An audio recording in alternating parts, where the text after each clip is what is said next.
Welcome. This is the latest episode of the Fitness Reborn podcast. My name is Sean from Renaissance Fitness Personal Training, where we put movement ahead of workouts. And my guest is Cathy Jean-Francois. She's joining me from, I think you're based in Queens, New York. Is that right? That's correct. Queens, New York. All right. Well, Cathy is a blogger, an author, and a self-described recovering depressive.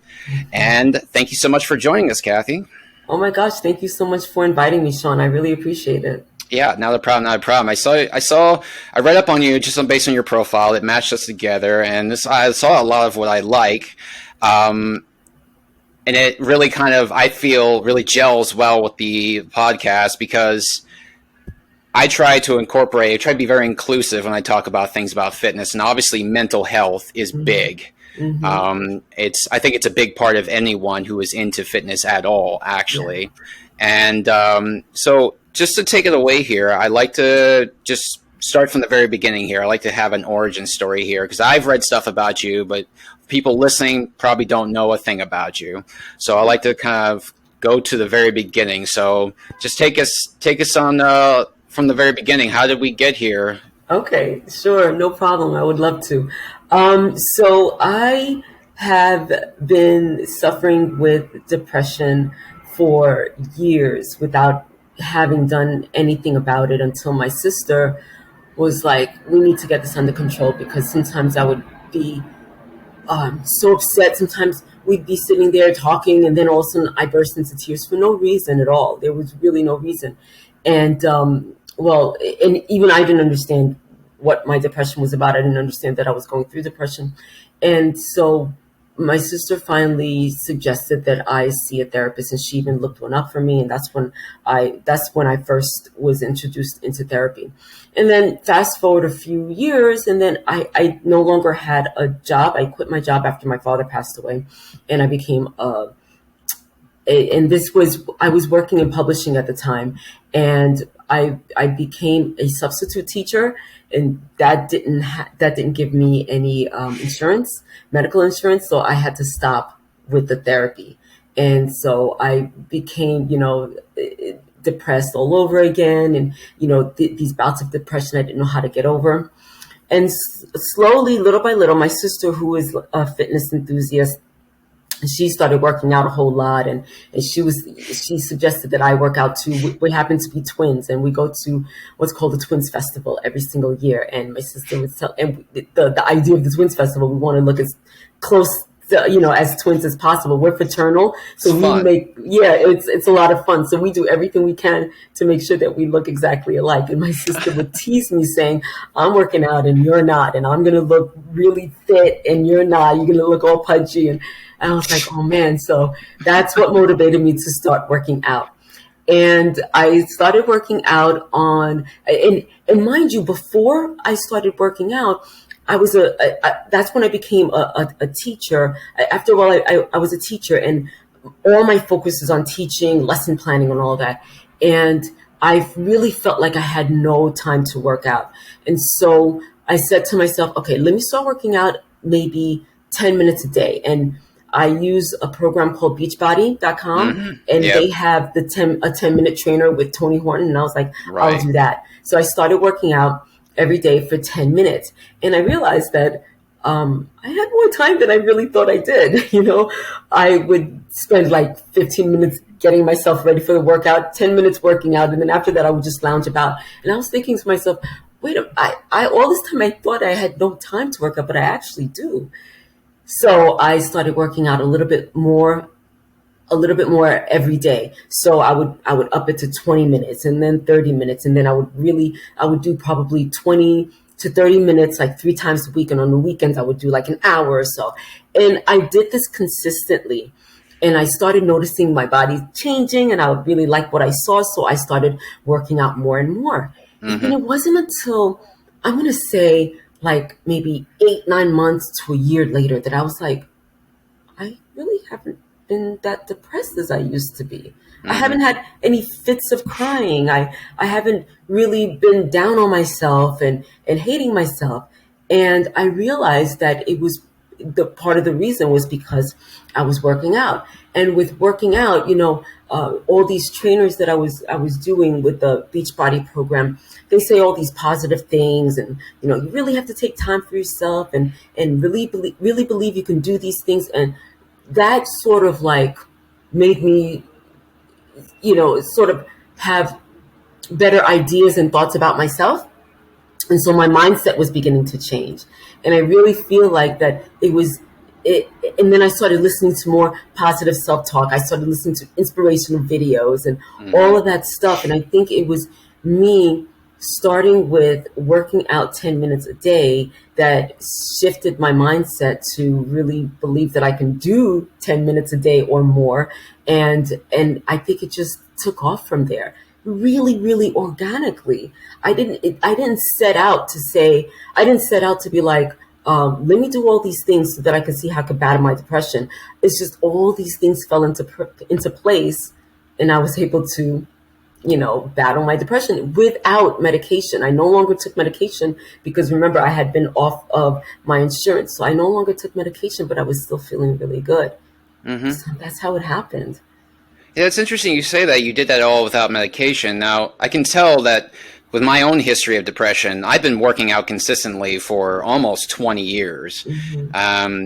With my own depression, now for a time I was on medication. I was taking sertraline. It was prescribed. It was a low strength sort of stuff, because I guess it wasn't that severe. It was like moderate depression, mild to moderate depression. But I was taking it.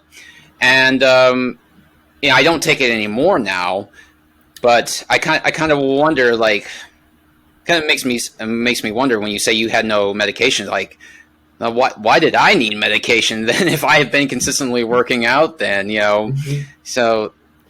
Well, I think that everybody's different, because when I say that I don't take medication, it doesn't mean that Right. All that I'm doing is going to work for somebody else, right? Right. I started, so I was on medication for a while, and I was on Zoloft, and I like to term, I used to call it, they're my happy pills. And, Right. but I really feel that maybe it was me being on medication for a while that helped me get into a mindset. Who knows? I think it's just different for everybody. And I feel like it wasn't just just working out that helped me with battling that depression every single day, because I still get depressed, obviously, and I still reach very low points, but I think it's my mindset shifted, and I think it wasn't just the medication. I'm sorry, the working out, but it was everything else that I was doing. I started meditating every day, and all of this was like really because of my sister. She was a positive influence on me because she started doing all this stuff, and I was like, hey, let me do this stuff too. And at first, when I started meditating, I didn't think that it helped me. I was just like, oh gosh, this is not working. But I think it was my consistency with meditations, positive affirmations, watching all those positive videos of people telling you how great you are, you could do this and all that stuff. I think all of that combined to help me, but it started with my workouts. It started Right. with my movement.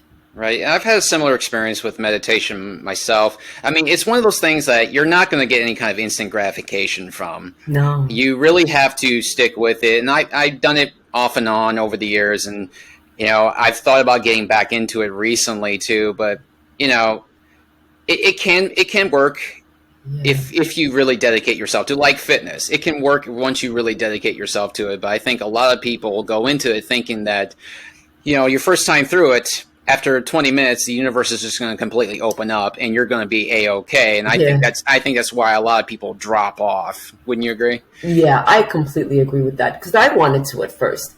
I wanted to. I also want to say that it's so important that you find a support system, I guess, Right. because I wasn't doing this on my own. Like I said, I had my sister there with me, and we're very close to two of my cousins, Jude and Marie.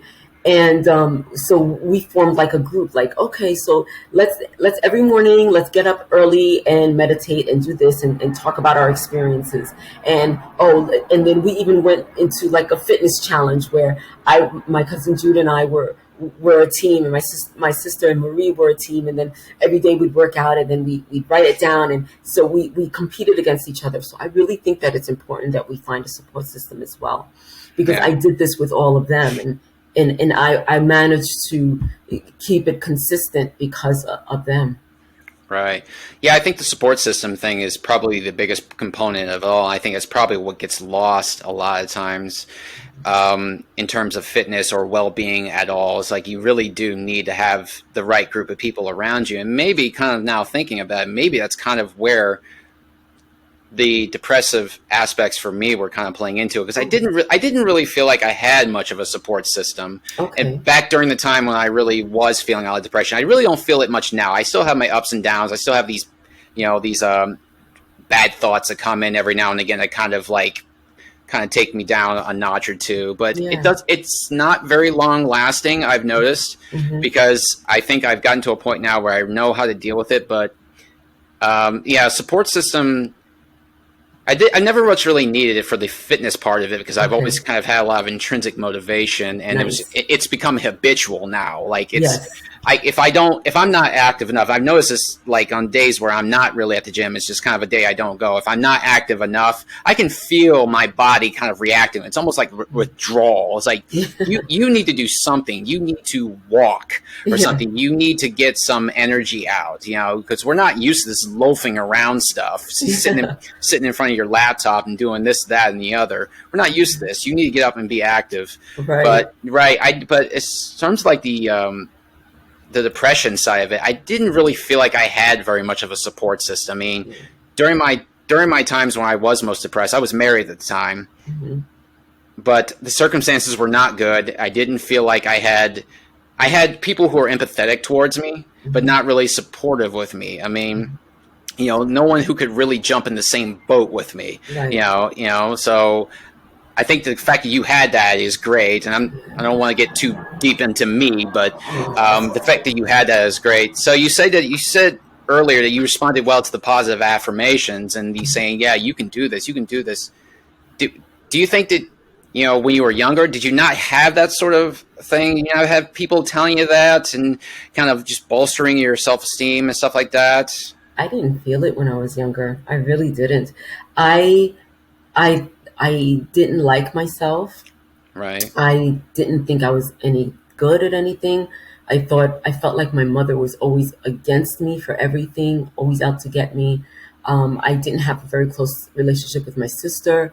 Uh, I I wasn't as popular in school as my sister was, so I didn't really feel like I had anyone to talk to. And at that time, I wasn't as close with my cousins as I am now. But so I feel like I was all alone in the world, and yeah, it was, and I think that we all do have people there to support us, but as depressives, we stay in our head, Yeah. right? And we believe these things about the world and about ourselves and about other people that are not necessarily true. But I think that's the illness that is really messing with us. But as I said, when I was younger, I didn't feel like I had a support system at all, and because of that, the depression really took hold of me, and it really took me away from the possibility of releasing myself, the possibility of getting better, until my sister reached out, and she didn't know how to help me. And the only way, she didn't know what comforting words to say to me. She didn't know how to help me because I didn't know what I was going through. So I couldn't really explain it to her or communicate it with her. And she's the one who first found a therapist for me. And it was because of that particular action that started my road to recovery. So what is your depressed? When did you? Let me rephrase that. When did you first realize? Or when do you think you first started to realize that you suffered from depression? So I've been really, really reflecting on this the past few months. And I feel like it started around when I was 12 years old. Um, and because I'm thinking, like, prior to 12 years old, I'm thinking of myself in school, and I had friends and I was fine. And then it was around 12 years old where, um, it, I wasn't sexually molested. I don't know what the right term is for it, but this boy touched me, in the wrong place. And I held on to it. I felt Mm-hmm. ashamed about it. I felt, he touched me down there, and then he whispered in my ear, like we were hiding, we were playing hide and seek. He was behind me, and then he grabbed me down there, and I was like, oh, can you just like lift your hand up? Me being naive, I didn't even think about it. Like, oh, Right. it's just low there, and he needs to bring it up. And then he put it down there again and said, "Don't worry, I won't tell nobody." And I was like, ew, and I ran away from him. And I remember, everybody gathering together again, all the people that were playing the game, and I told on him. I was 12 Mm-hmm. years old. I didn't know any better. I was like, he's the one. He's the one in that. This is what he told me. And then I remember punching him, like, don't ever do that to me again. And I was really quite proud of myself, for standing up to him like that. But then after that, after my initial anger and all that subsided, that's when the shame set in. And Right. that's the first time that I remember hating myself. That's the first time I remember thinking of myself as so stupid, too trusting, um, and just really always crying and depressed. And I was going into the sixth grade, at that time. And I remember in the sixth grade, I was always crying for something, for anything, for nothing. And Mm-hmm. I think that's where it started. And it's not like I harped on that particular moment in the coming days afterwards, but I feel like ever since then, that's when I first started hating myself. Mm-hmm. And I think that's where it started. So around 11, 12 years old, because prior to that, I was just this really shy but happy kid. And then after that, I wasn't very happy. I've often found that as the case, like people who are victims of sexual violence and sexual abuse. It's strange, though, that how they turn their hatred towards themselves. Not the Hmm. person who violated them, but towards themselves. Because we blame ourselves. Yeah. If we weren't in that particular situation, then that wouldn't have happened. And society blames victims too. They just don't want to admit that as well. Yeah. Yeah.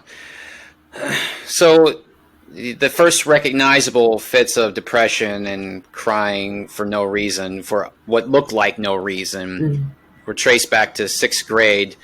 So, how did that impact your life going from there? I mean, I know it's a large question, but kind of looking back now as an adult, so do you see how your life was just kind of irrevocably changed, and how things took a direction than different than it otherwise would have been had it not been for that one incident? Yeah. It was then that, I didn't like to go to parties anymore. Right. I didn't like going out. My sister, as I mentioned, my sister and I are twins, and my sister liked going to parties. And my mom was like, "Well, if you're going to a party, then you're going to. If she's going to a party, then you're going to a party with her." Even though I didn't want to, I was forced to go to these parties that my sister went to. And so I would get really, really angry about that. And what I would do is like sit in the corner by myself, like really pouting, really angry, wanting to go home, but giving everybody an attitude because I wasn't home. And as soon as I got home, I was fine again. Um, it, it, and a part of that, when I got older and became a teacher, everybody's always like, oh, summers are great for teachers. What are you going to do? And I never wanted to do anything because I just wanted to stay home. I didn't want to go out. And anytime that I did decide, okay, today's the day I'm going to go out, I felt like some invisible force was keeping me inside. It was almost as if I was scared to go outside. I didn't want to talk to anyone. I didn't want to see anyone. I didn't want to hang out with anyone. I just wanted to stay home. And I feel like even though that wasn't a direct result of what had happened, I think over the years, it grew into that. You know what I mean? It turned into that. Mm-hmm. I really feel like that, and I've been in therapy for the past, I don't know what, 10 years. I've been in therapy, and one of the things that I've worked on in therapy is, you know, my going out and talking to people, being social, and understanding that it doesn't have to be a big thing. But in my Right. mind, I made it a big thing. Right. And you're naturally introverted already, right? Yes, yes. Yeah. Yeah. Because so am I. And so, even just doing stuff like this was kind Hmm. of a big step forward, even though I was excited by it and Hmm. wanted to do it, you Hmm. know, that natural nature, that inclination to really just kind of be holed up. And I kind of made a comment about this on my Facebook just recently, saying there's two types of introverts. There are those who use their introversion to hide from the world, and those who don't. Right. So, but Yeah. being naturally introverted anyway, I mean, you were just kind of one to stay home and not go to parties in the first place. Yeah. Exactly. Yeah, and that's interesting because that was I was that type of introvert who used my introversion to stay away, to hide myself, and now, in doing all these podcasts, and Hmm. putting myself out there on my blog, that those were very big deals for me. Yeah. And even after every single podcast that I do, and I tell about myself and I say what happened to me, after it, I go through a little bit of anxiety, and I'm just like, Right. I might have said too much. I said too much. Like, why did I have to say all that? I go through that. But then also, I don't mind sharing my story. But it's Right. after I've shared my story, then I'm like, what have you done? Yeah. Diarrhea of the mouth. Right. Yeah. I think we all go through that, honestly, especially Yeah. those of us who are going towards more of a public life. Yeah. Now, I looked through a lot of your blog, Mhm. Cathy's Cross. Yes. I looked through it and I read a few of your articles. And honestly, like, the way you write is in such a different way than the way you present yourself, because I don't get the impression of an introverted person. You come alive in those words, and Interesting. you're very outward, and you're very considerate, and you're it's very expressive. And we acquaint introverted people as not being very expressive, but you are Mhm. very expressive. And actually, I have found that a lot with introverted people. Yeah. Like, they are not, they're very unassuming in person, but you get them. It's something that they're supposed to take center stage on, like they know they have to do. Like, maybe it's a podcast, maybe it's Yeah. a blog, maybe it's singing or whatever. Yeah. There is a whole other side of their personality that just ends up coming out.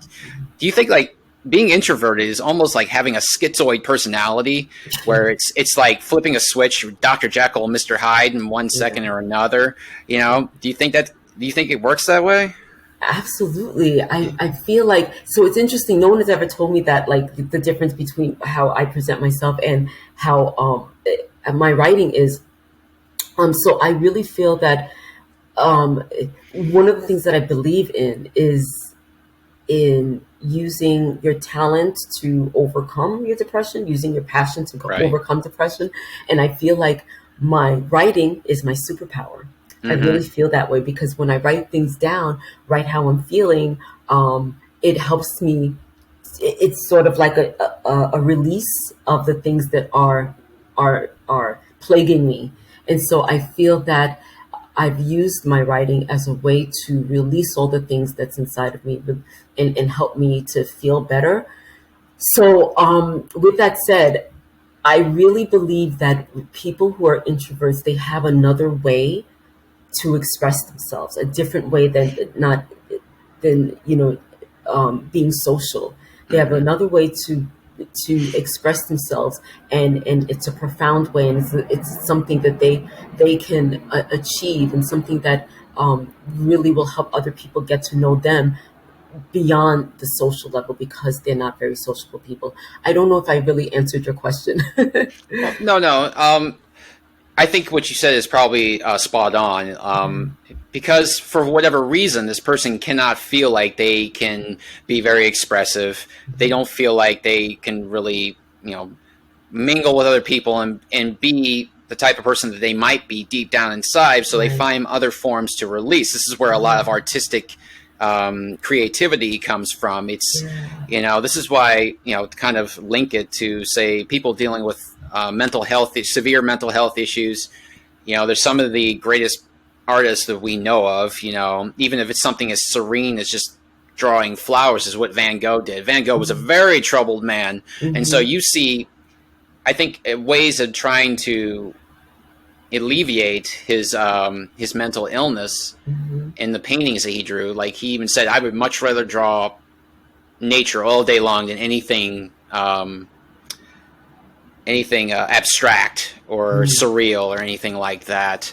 So no, I think it makes a whole lot of sense here too. And what I meant by that is, like, the way you're talking right now. I mean, you're very articulate, and you can get your point across very well here too. But on the opening call here, I could see the introversion when we opened up things before we actually went on recording here. I could see the introversion here, like, and it just took a minute just to pop out of it just a little bit. And Okay. I can identify that with myself here too. It's like, yeah, okay, well, I'm here, like, Yeah.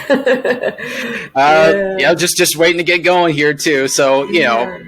that's what I meant. That's funny. Yeah, yeah, yeah. I completely and totally agree with you. Introverts have to have. I, we have to. Well, I'm not going to speak for all introverts, but me as an introvert, I've realized that I have to find a safety in whatever I'm doing. Right. If I go somewhere, I have to know before I go there that I'll be able to leave when I want to leave. I Right. need to know where the exits are, and I need to know where's the bathroom. If I need to exit, if I need to find a place for myself, I know where the bathroom is. I'll just spend some time by myself. And doing these podcasts, I think doing this is a way for me to overcome some of the Hmm. what I feel can be debilitating. Yeah. And so I challenge myself by doing these and talking about this. Right. Exactly right. Now, I noticed in your blog, in almost every article you publish, you refer to your depression as the intruder or an Yes. intruder. Yeah. Okay, so that's interesting, and that's actually not the first time I've seen that from people who have severe depression or anxiety. Um, so when the intruder comes in, so what's it like as an experience? How do you know that this is starting up again? Um, I feel I feel darkness. I feel like I've explained depression as like I'm in a dark hole Hmm. and I can't quite get out of the hole. Sometimes I want to stay in there. Um, this intruder has come to keep me down there. I feel, and I also call my anxiety my companion, an unwanted companion. Hmm. Um, and I feel that intruder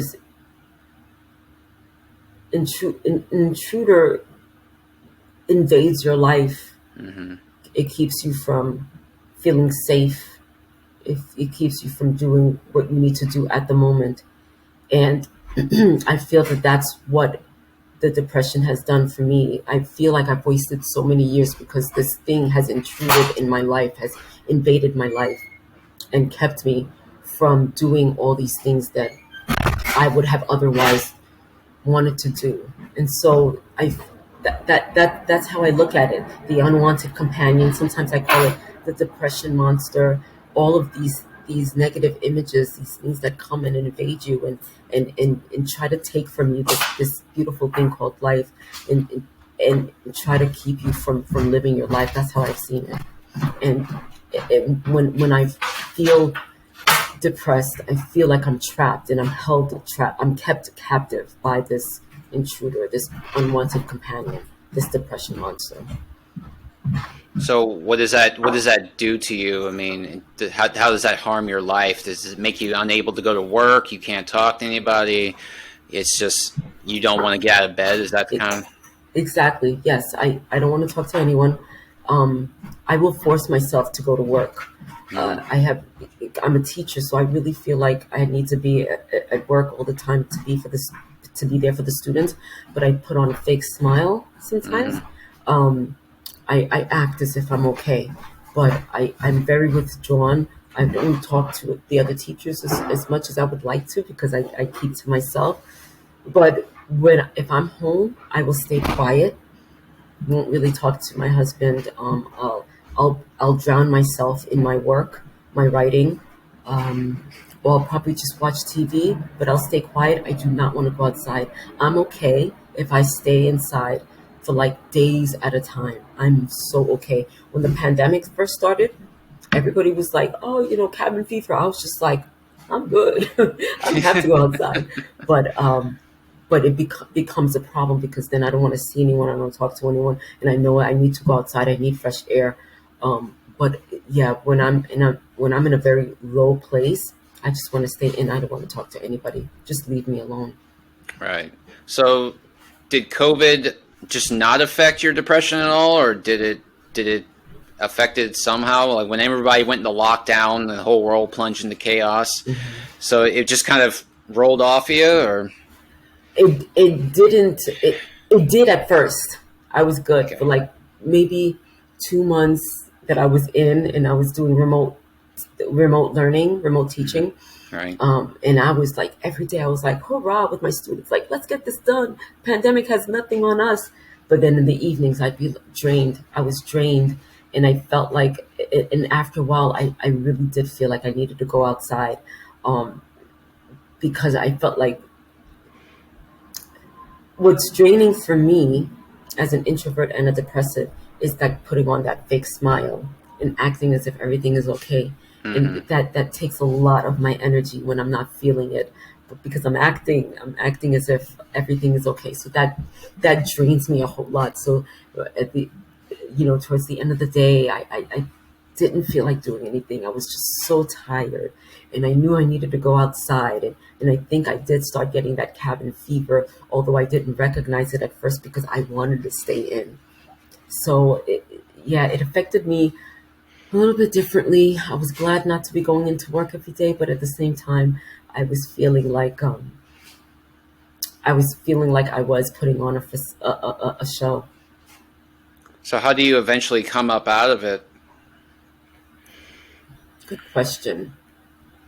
And so these days, um, back back when I was at the height of my depression and I was in seeing a therapist and I was on medication, I don't even remember how I got out of it. I think I just stayed days and days and days depressed, just watching movies and listening to music um and I didn't discover writing. I mean, I was writing at the time, but I didn't discover that writing helped me um release all these negative emotions. So how I deal with it now, I do write, and I because I have this blog, Cathy's Cross, and it's all about how I'm overcoming depression. When I Hmm. do get into my depressed states, I think about it. I'm like, okay, this is a great blog post. Let's start writing. And Right. actually, that does help me get over um, that that that state of depression. Also, I'm very aware of it now, whereas years ago I didn't really understand what was going on with me. So I'm very aware of the depression and its hold on me. And I think because of that awareness, I think it helps me get out of that hump a lot easier. And so I know what I need to do. I need to continue my workouts. I need to continue writing. And I'm feeling really bad. I'm having these negative thoughts.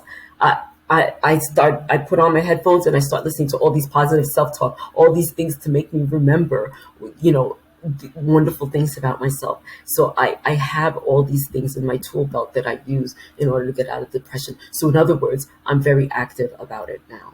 I take action. Do you think depression is different for a black woman and for black people in general? Yes, I do. We have black people, people of color have a lot of other issues that they need to contend with, more so than non people of color. Um, it wasn't until a few years ago where I realized where people talked about how black people don't go to therapists. Black people don't seek help for therapy. They just pray, go to church, because that was just not something that was discussed in the community. And I didn't realize that. I know that I never discussed it because one, I didn't understand what I was going through, and two, I was quite ashamed of it. But I think that, having to deal with how people may view us and taking, believing or not believing in ourselves based on what other people view us, I think that is its own burden. In other words, going to a store or something and having the people who work there follow you, and not in understanding why they're doing so, but still being angry about it. We take that Mm, with us. Anytime I go on a job interview or I speak to people, I speak a certain way to let them know that even though I have this skin color, I am very educated. So that's draining in and of itself. right. Um, I think people of color do suffer with depression differently than others. I can't speak for everybody. Um, ever since I was in ever since I was in high school, I've gone to predominantly white schools. I went to Mm, the Mary Louis Academy, which at the time was predominantly white. I went to Hofstra University, predominantly white. So I carried myself a certain way in the presence of others, kept to myself. I made sure that I found places at school where nobody would be hanging out so that I could park myself there and study and do what I needed to do. And I never made any friends, and I think that was partly because, well, there aren't many people of color to talk to. And two, well, I don't really want to talk to anybody. This is a scary situation for me. So, without speaking for everybody, I'm speaking for myself. In a way, I kept all of that to myself, understand that I needed to carry myself a certain way in the presence of others because I needed to show that I wasn't like what the what they would consider the typical Black American or something. right. Um, and so I feel like I took that with me, and that drained me as well. Again, putting on a show. Right, right. Now, I noticed in your blog, you wrote an article about your father and in his memory. You made note of the fact your father was a very introverted man himself. He was very taciturn and, you know, not just he was had a quiet way about him. Yeah, But you found out later on that he was much more of a boss than you realized. yeah. He was born in Haiti. Hmm. He moved to the United States, Hmm. and despite all of the what you might consider debilitating factors, like one, just being black, two, not knowing the language, Hmm. and three, having very minimal education, Hmm. the fact that he was able to actually, in his own way, triumph Yeah, against all those odds, yeah, and still personally being a very low key guy, yes. not Muhammad Ali, not going out there saying, I'm the greatest, No, to everyone he meets, you yeah. know, you drew a lot of inspiration from that. I did. And, when I reflected on that, when I thought about what the accomplishments that my father achieved, I was like blown away. I was like, I wish I knew this. I wish I realized Hmm. this when he was still alive. And I wish I could talk to him and tell him what I'm going through and have an adult conversation about it. And how did you do it? How were you able to do it? And at the same time, I feel like, well, my father, not to, he's a man, and Hmm. society says that men need to take care of their business, they need to take care of their family. And I think his mindset was like, I have a family. My introversion or whatever it is I'm going through cannot interfere with me taking care of my family. So I really Right. feel like that he had that mentality. He was such a hard worker, such a hard worker. And he really believed in education, and he really believed in us as a family. I remember, I don't know if I wrote it in that blog post, but I remember he looked at me and my sister and he's like, I thought if you went to school in America, I then read you that. would be something. I And I read was, that part. Yeah. yeah. And I was just like, first, I didn't know how to take it. I felt a little offended, but then I understood where he was coming from because he Right. came all the way from Haiti, hardly knowing the English language. And look what he was able to do. He put all three of his kids through Catholic high school and then through college. I mean, with somebody who had barely a high school education. And coming here, I'm blown away by my father. So he was able to put whatever he was dealing with, he was able to put it aside so that he could achieve something wonderful for his family. And like I said, I wish I could tell him that how much I appreciate that. I wish I could tell him, oh my gosh, I just realized what you did, like what you did for us. And, Right. so yeah, I draw inspiration from my dad. And sometimes I feel bad that I still haven't, I'm still not that published author with, a great book deal and a movie out based on, I still feel like I could have, there is so much that I could have accomplished a little bit more if I had not, it catered to the depression and the introversion. But then again, was I really catering to it, or just, Yeah. I could go on and on, but Right. Do yeah. you think your father had any depression himself and just knew how to just had enough force of will to fight through it and just kind of didn't let it dictate his life very much? I feel like he probably did, and it was probably not even conscious. He probably didn't consciously try to, put it aside. Again, society said that he had to take care of his family, so I think he just did what he needed to do and Right. didn't think about his mental health in that way. Now, after he retired, we had an unfortunate situation where we lost our house, the house that he paid for, the house that he spent years working hard to pay for. And he was so upset about it that he would go off to Haiti for months at a time and not return. And when he returned back, I remember one time when we lost our house, he went off to Haiti. So we had to move from one house to a smaller house without him. And then it wasn't until when he came back, we picked him up from the airport. We came to the new house. Him seeing it for the first time, he was just really quiet, and he was just crying, and yes. So I really believe that my father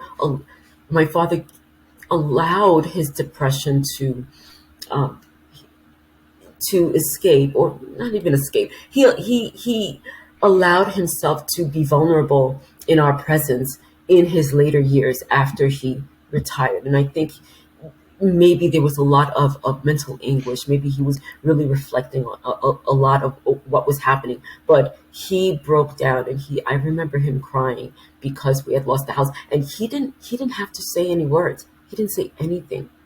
I think he Hmm. apologized. I think he said sorry for the way things turned out, which weren't, it really wasn't his fault. But my father, if he had been depressed, he did not allow it to overpower him until his later years. I really Okay. believe that. I mean, overpower him in that display of emotion. He started Yes, crying. Yeah. yes, Okay. yes. That's right. What did he do in Haiti when he went off to Haiti after losing the house? Do you know? Um, well, he was a take charge kind of guy, so he bought land over there, and he was Hmm. trying to get a house built. It Okay. never happened, unfortunately. And even after his death, his brother, my uncle, was trying to get things in motion so that he could reclaim the land and the property and all that. It just didn't come to fruition. But while he was over there, he was trying. He used to bring, like, he brought like a truck full of provisions and all this stuff to Haiti so that he could sell it while he was over there. So he was busy when he was over there. He was trying to get things done. He was trying to secure a piece of land for himself where he could spend the rest of his days there, but it just didn't Hmm. happen.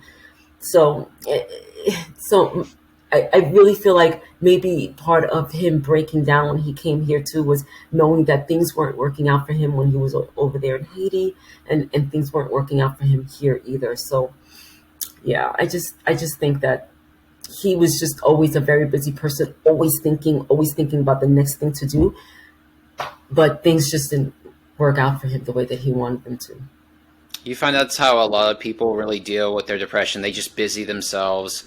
Um, because I found that, and I found this with myself too. A lot of people, the way they deal with their demons is that they find something to live for, some sort of purpose that drives them forward. So something that will get them jumping out of bed every single day.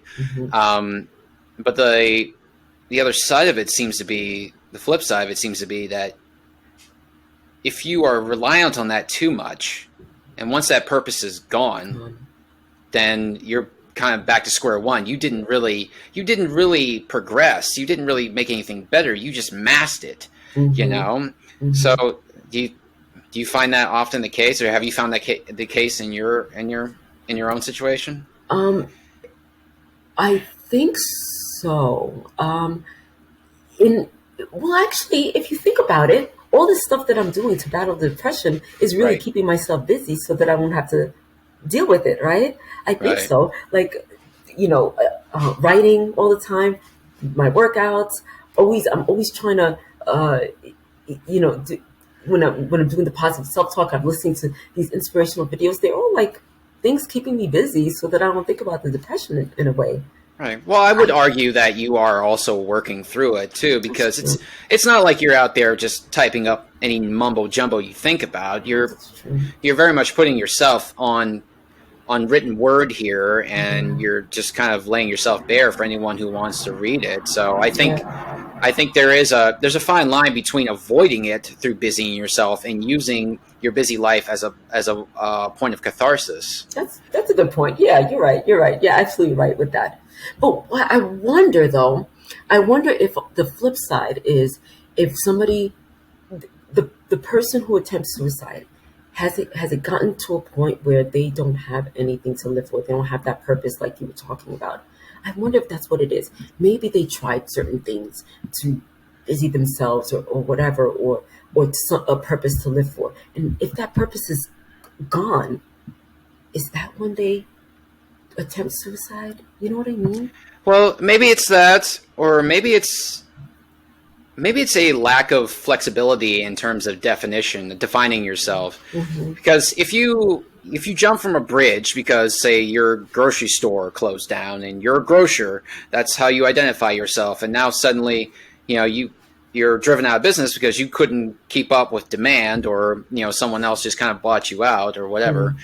Mm, Well, that point of identity has been stripped from you, and that's if true. that's how you look at yourself and everything you do, Mm-hmm. then that's going to be pretty devastating. This is why they tell people, do not sign your personal identity with a job, or with a job, especially because a job can go. Economy falters, and then layoffs happen left and right, and suddenly Mm-hmm. that job is no more. So this is why a lot of people say, do not link your self-esteem with your job. So I Right. think it's probably the inability to really be flexible with how you identify yourself. Mm-hmm. So if you say like, well, my grocery store's got closed down, but you know what? I'm good at this other stuff too. I like doing this other stuff. I can refurbish junk cars or whatever, Right. and I like doing that. And so that's part of who I am as well too. I can still have that. I think that probably plays a big part of it. Right. Right. All right. And I think particularly, since we're talking about your father, I think particularly for men, that's really a case, Mm-hmm. because they really link their value with their professions, and like I said, professions can come and go, and Mm-hmm. um, and that really kind of hurts men in general, but it also hurts women too. Absolutely. Yeah. That's a good point. I wonder. You know, I've done. I When I first started writing my novel, my novel is about a young woman who's suffering with depression, and she tries to understand it more through secrets that her late mother has left behind. And when I started writing that novel, and I was using my experience with depression, as I used to feel like I would be like, oh, I'm in a really low situation right now. Let me write down how I feel in order to make it more authentic with my main character. Um,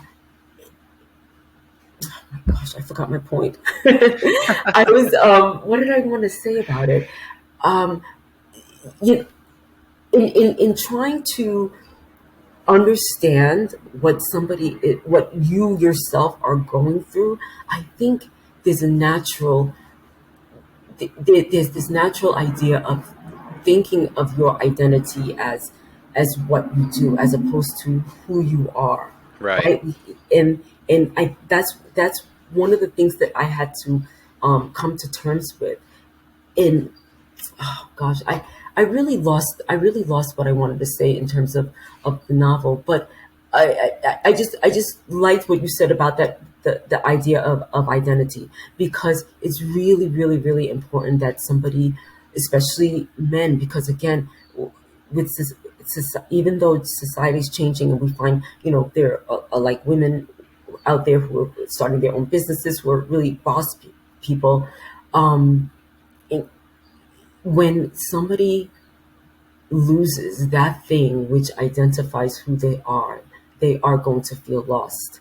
Mm-hmm. And it's so important at that point, I guess, to find that support system or find a therapist, find some way to talk about it, to get it off your chest, to really reflect on it, to really talk it out. And that's hard for a lot of people because they don't, not everybody has that support system, not everybody has that person or people that they feel comfortable to talk to, or would even, they feel like would even understand what they're going through. Right. Now you now earlier we talked about you are a self-described recovering depressive. So I think we all can kind of guess what that really means. But I want to hear from yourself. So what is it to be a recovering depressive? um I don't remember. Okay, so if you think about it like a recovering alcoholic, Right. they're still considered alcoholics, but they're recovering. They're taking steps in order to overcome it, and that's how I feel I am. I still suffer with depression. It's not like I've cured it. I'm not thinking of myself in that sense. I Mm-hmm. still suffer with depression. I still go through these bouts of depression where I don't want to talk to anybody. I loathe myself and all that. But I do know that I'm taking steps on a daily basis. It's not just one and done. I'm taking these steps on a daily basis to make it habitual, to make it a part of my life, to understand myself and understand that everything that I'm doing is going against this inclination I have, inclination I feel to be down on myself.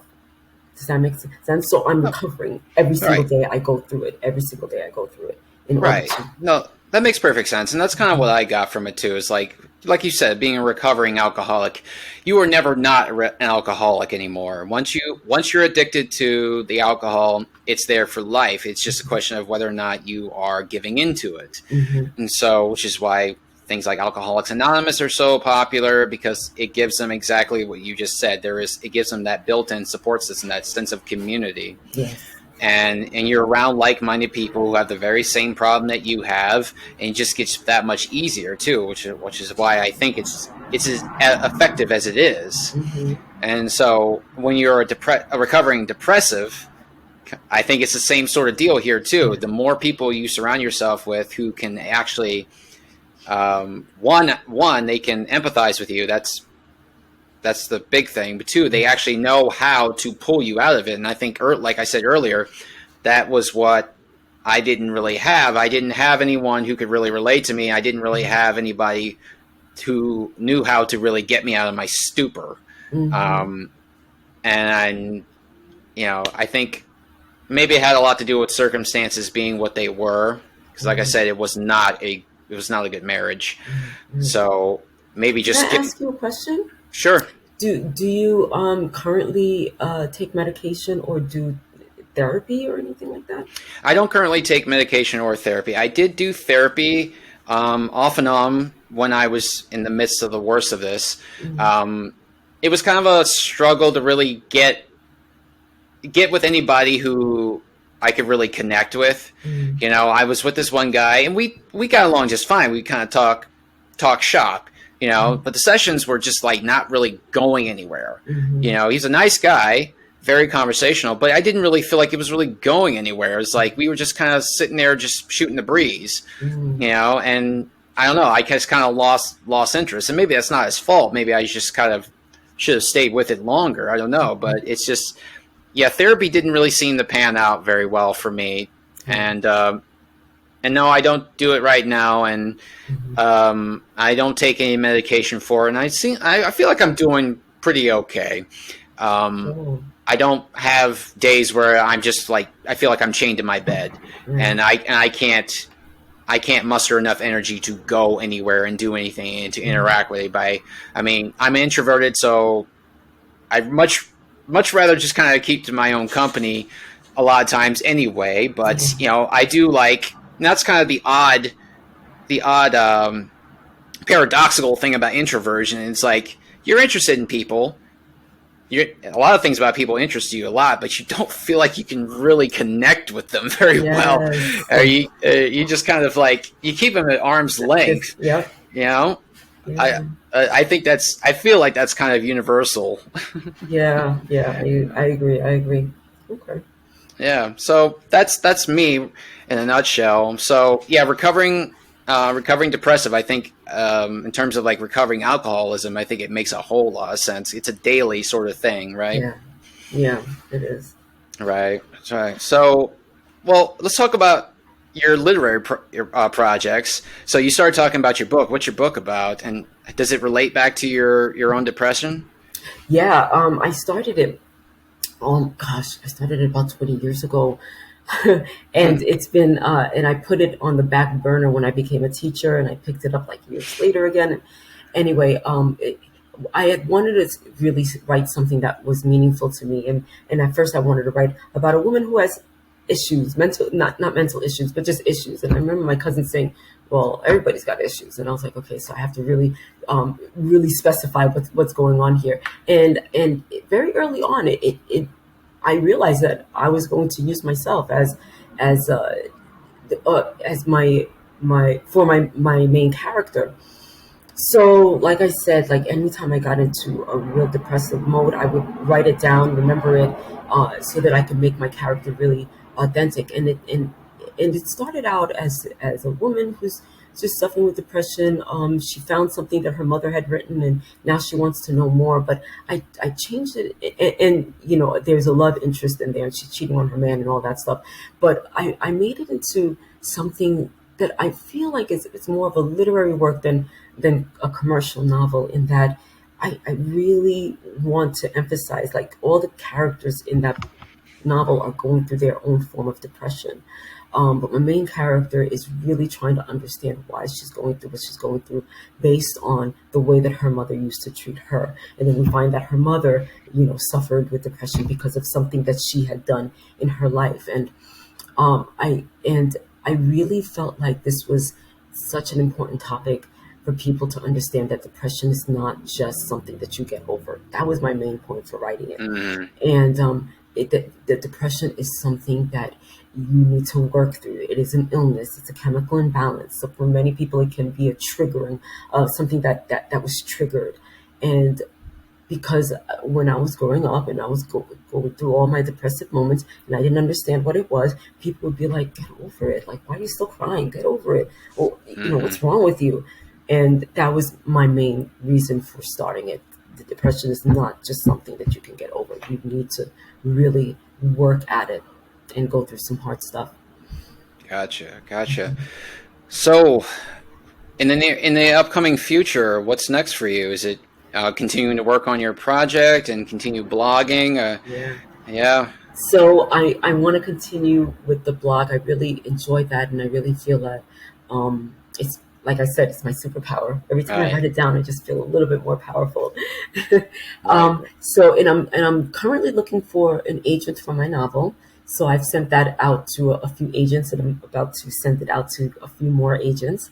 And I started working on a new novel that doesn't have anything to do with depression. It is about twin sisters who, well, I sort of base it on my sister and myself. Right. Twin sisters who go on a journey in finding out, um, not secrets, but finding out their parents' past, in an effort to help their mother, who seems to be suffering with Alzheimer's. And it's kind of dark. And Mm-hmm. my mom suffered with Alzheimer's as well, and so I I I understand, in that perspective, it's it's painful to go through that. To see your mother like waste away and in a shell of this person who you used to know. And so I kind of wanted to explore my feelings about that and it in an entertaining way, in using these two characters to do that. So I'm looking forward to working on that. I started working on that last year. Sounds great. Sounds great. Well, Yes. all the power to you. I think. Your blog, has your blog gotten a lot of positive responses? Have you heard a lot? No, well, yes and no. I find that I have a few people who read it consistently and are always telling me, "Oh my gosh, Cathy, you're so brave for doing this, for writing this, and oh my gosh, that's exactly what I went through, and I didn't realize what I was going through." So the few people who do read it respond to me in a really positive way, and so I'm trying to get more readership for it, and I just don't feel like I'm promoting it as much as I can be, but I'm working on that. Gotcha, Yeah. gotcha. Well, I mean, from what I've read, and I didn't read anything approaching the entire blog, but Yeah. I read a few articles there, and it's great stuff. And so yeah, Yeah. and I can tell you're not holding anything back. No. Maybe you are, but it doesn't seem like you are. And so I'm so transparent. Sometimes I tell myself, yeah. okay, pull it back a little. And again, that's the oxymoron about being introverted. Like you're Yeah. being being transparent on an online platform, Yeah. but being not very transparent when you're standing in front of somebody, right? Exactly. Yeah. So it's a weird world that we live Yeah. in, and people are very complicated. So, Yeah. but maybe everybody should blog. Maybe if everyone did blog, maybe there'd be such a better understanding of who you're actually dealing with. I know, right? Love that. Yeah. All right. Well, Cathy, as we start to wind down here, too, one thing I like to ask my guests at the end of the broadcast, if there was something that people listening to this could walk away from, if they remember nothing that you said about everything we talked about, and it's very relevant to a lot of people because depression is, I think, at all-time highs. Medication for depression, all-time highs, and especially in the era of COVID, which we're starting to come out of, God, it just went bonkers. Yeah. But if there's anything that walking away from this podcast you want people to remember the most, what do you think it would be? Find an outlet, some type of creative outlet, maybe doing something like working out, do something to help you through whatever it is that you're going through, your depression, whatever. Find an outlet. That's what I would say. That's a great message right there, because that's kind of how I got started on my journey as an adult. My fitness journey was dealing with my mental health. I went through a breakup. It was unexpected, totally knocked me off my feet, and I needed something to get me through it. So I started walking. I mean, one day I got up and I went to the park. I wasn't prepared to walk. I was wearing my normal street clothes, and I just walked. I just walked aimlessly around this park for 3-4 miles total, and I came back feeling great, and that was the jumping off point to everything for the last 20 years. Awesome. Yeah, Oh my right, gosh. right. So it starts out as small as that. You mean Yeah. you talked about starting 10 minutes of working out, Yep. and from there it escalated even further, and you start feeling better, you start feeling good, and you see the physical gains. That always encourages more. I know. And then you keep going back for more, and it becomes very exciting. It's a process of self-discovery. Absolutely. I agree completely. Yeah. And it's wonderful, Oh, all right. Well, Cathy Jean-Francois, thank you so much for joining me, and thanks for bearing with me through a lot of the unexpected things that kind of delayed our interview here. No problem. No problem. It was well worth it. I mean, this was a really great conversation. So thank you. It really was, and I'm very grateful for you to divulging things about you that many would find just too unbearable to really talk to with someone you just met an hour ago. I know. So it's a great thing, and I'm very gracious to you for opening up like that. Thank you so much. I think a lot of people hearing it will identify with it. Thank you. I appreciate that. I really do. No problem, no problem. All right, well, ladies and gentlemen, thank you again. This is the latest episode of Fitness Reborn. Again, my name is Sean from Renaissance Fitness Personal Training, and this is Cathy Jean-Francois, author, blogger, recovering depressive. And Cathy, thank you so much again. My pleasure. It was awesome. And I'll put contact info, blog, all the stuff in the show notes. Okay. You know how to read your stuff. People can get a hold of you if they want to. Okay. And don't forget, of course, you can contact me through social media. I'll post that as well as always in the show notes. Don't forget, I'm also offering online courses here. I've got one I'm working on right now. It's going to be on neuromuscular training. Very important stuff, very cool stuff. It impacts your entire life, whether you really realize it or not. And especially as you start getting older, it's going to impact it even more. Yeah. So, yeah, be on the lookout for that. All right. Thanks so much, Cathy. And everyone, I'll talk to you later. Peace out.